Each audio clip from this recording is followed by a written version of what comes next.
বাংলাদেশ দলের জন্য দারুণ এক সুখবর, এবং সেই সুখবরটা এখন পর্যন্ত আমি যতটুকু জানি আগামীকাল আসলে অনেক কিছুই ঘটতে পারে। যে জায়গাটা বা যেই পার্টিকুলার খেলোয়াড়কে নিয়ে, ক্রিকেটারকে নিয়ে আলোচনাটা হচ্ছে, তার ইনজুরি সংক্রান্ত ইস্যুটা যদি ডেটোরেট করে সেটা আমাদের হাতে নেই, তবে উন্নতি হচ্ছে এবং এভাবে চললে তিনি পরের ম্যাচে থাকবেন, যেটা পুরো বাংলাদেশ দলের জন্য একটা বড় স্বস্তির জায়গাটা হচ্ছে নাজমুল হোসেন শান্ত। 11 আমি আপনাদেরকে জানিয়ে দিচ্ছি, যেমনটা একাদশ নিয়ে বাংলাদেশ দল নামবে, তবে নাজমুল হোসেন শান্তকে বাংলাদেশ ম্যানেজমেন্ট খেলাতে চায়। ক্যাপ্টেন মেহেদী হাসান মিরাজ নাজমুল হোসেন শান্তকে খুব করে তার 11-এ চান, এবং সেই চাওয়ার পেছনে যথেষ্ট কারণ রয়েছে। 3 নম্বরে বাংলাদেশের সিগনিফিক্যান্ট ব্যাটার তিনি।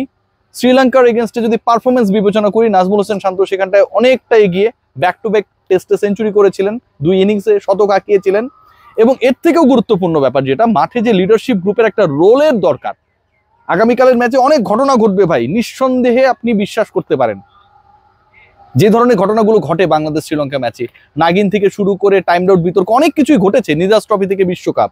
সো আগামীকালের সিরিজ নির্ধারণী ম্যাচটায় অনেক কিছু ঘটবে। সেই ম্যাচে লিডারশিপ গ্রুপ, মাঠ পরিচালনা, ক্যাপ্টেনকে হেল্প করা, একই সাথে নাম্বার 3 ওই ক্রুশিয়াল পজিশনে প্রপারলি ব্যাট করা, জুটি করা, সব জায়গায় নাজমুল হোসেন শান্ত অবিকল্প। নাজমুল শান্তর ইনজুরি আপডেট 100% তিনি ঠিকঠাক নেই, তবে নাজমুল হোসেন শান্ত পরের ম্যাচে খেলবেন, এটা মোটামুটি 90% নিশ্চিত।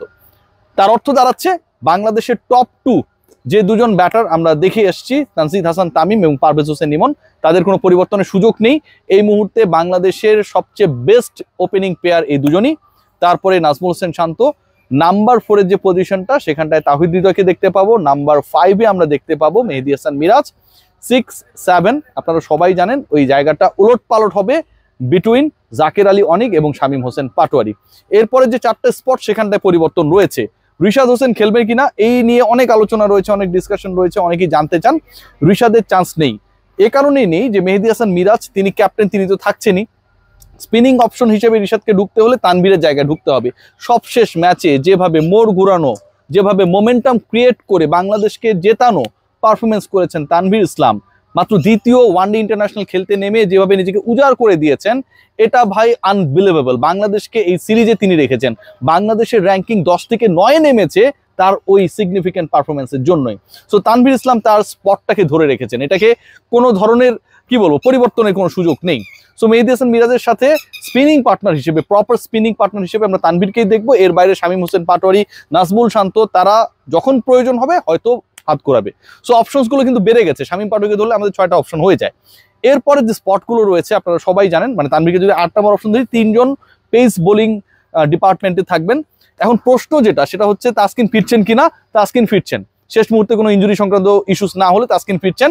প্র্যাকটিস একটু পরে শুরু হবে, সেটাও একটা বড় ব্যাপার, যে ওখানটায় যদি কেউ মানে আল্লাহ না করে কোনো বিপদ আপদ হয়, সেটা হবে না আমরা আশা করতে পারি। তো তাসকিন আহমেদ ফিরছেন, তাসকিন আহমেদ হাসান মাহমুদের জায়গাটা নেবেন।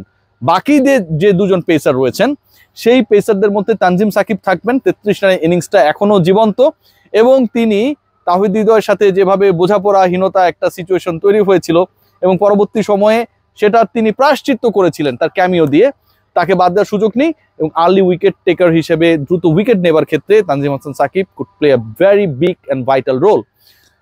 কথা মুস্তাফিজকে নিয়ে, গত ম্যাচে তিনি শুরুই করেছিলেন 17 রান দিয়ে। এইখানে যে মাঠে খেলা হবে, এখানে প্রচুর রান হয়, ভুরি ভুরি রান হয়, সেই আলোচনা আমি আসছি। এবং এখানে 300+ স্কোর, ওয়ানডে স্কোর হচ্ছে 15টা, সর্বোচ্চ স্কোর হচ্ছে 381 করেছিল শ্রীলঙ্কা। সেই রানটা চেস করতে গিয়ে আফগানিস্তান করেছিল 339। দুদল মিলে প্লাস করলে 100 ওভারে করেছে 720 রান। এই দুটো স্কোর বাদ দিয়ে আরো 13টা 300+ স্কোর রয়েছে। সো আগের ম্যাচে যিনি প্রথম ওভারে 17 রান দিয়েছিলেন মুস্তাফিজ, এবং তিনি একটা সময় মনে হচ্ছিল যে তিনি ধার হারিয়েছেন, গতি হারিয়েছেন, তার যেই ধরনের ইস্যুসগুলো রয়েছে স্লোয়ার কাটার, সেগুলো কাজ করছে না, সেই তিনি কিন্তু গুরুত্বপূর্ণ সময়ে উইকেট নিয়ে বাংলাদেশকে ম্যাচে ফিরিয়েছেন। এবং মুস্তাফিজের মতো বড় ক্রিকেটারকে এরকম সিরিজ ডিসাইডার ম্যাচে বাদ দিয়ে বিলাসিতা টিম ম্যানেজমেন্ট দেখাতে চায় না। সো মুস্তাফিজ থাকবেন। এখন পর্যন্ত যে আপডেট, মুস্তাফিজ, সাকিব এবং তাসকিন, এই 3 জন পেসার থাকছেন। স্পিন ডিপার্টমেন্টে তানভীর থাকছেন। টপ 7-এ যেটা বলেছিলাম সেই অপরিবর্তিত জায়গাটাই থাকছে। আলোচনা যেখানটায় যে আসলে 50 ওভারের ম্যাচ হবে, আমরা সবাই জানি 50 overs game, but it's going to be a 20-20 cricket. Why I am telling like that? একটু আগে কিন্তু আমি আপনাদেরকে শেয়ার করেছি যে এখানে 50+, মানে 50 ওভারে 300+ স্কোর হচ্ছে 15টা, 290 আরো 5-7টা স্কোর রয়েছে। 300-কে বেঞ্চমার্ক ধরে নিলে পার্লেকেল ইন্টারন্যাশনাল ক্রিকেট স্টেডিয়ামে 15টা এমন স্কোর হয়েছে। এবং 2024 সালে ওই 720 রানের যে দুই দল মিলে যে রানটা সেটা হয়েছে। এখানে ডাবল সেঞ্চুরি রয়েছে নিশাঙ্কার, যিনি এই মুহূর্তে শ্রীলঙ্কান দলেও রয়েছেন। সো এখানটায় যে প্রচুর রান হবে, বোলাররা যে প্রেসারে থাকবে, এবং এটার অন্যতম কারণ হচ্ছে বাউন্ডারি কিন্তু খুব বেশি বড় না। বাউন্ডারি তুলনামূলকভাবে অন্য যে মাঠগুলো আমরা দেখেছি তার তুলনায় অনেক ছোট, এবং এই মাঠে প্রচুর রান হবে, এটা নিয়ে কোনো ধরনের ডাউট নেই। শ্রীলঙ্কান যে প্রতিনিধি সংবাদ সম্মেলনে এসেছিলেন তিনিও কিন্তু একই কথা বলে গেছেন। এখন যেই মাঠে এত রান হবে সেই মাঠে বাংলাদেশের চ্যালেঞ্জটা কার বেশি?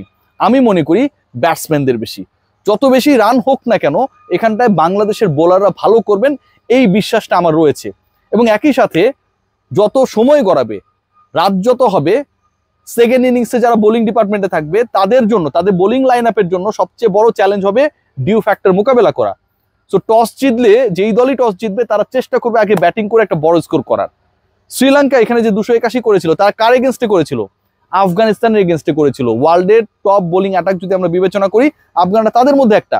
সেই বোলিং ডিপার্টমেন্টের এগেনস্টে শ্রীলঙ্কা করেছিল 281 এবং 381, এবং সেই পার্টিকুলার ম্যাচেই কিন্তু আফগানিস্তান 339 করেছিল।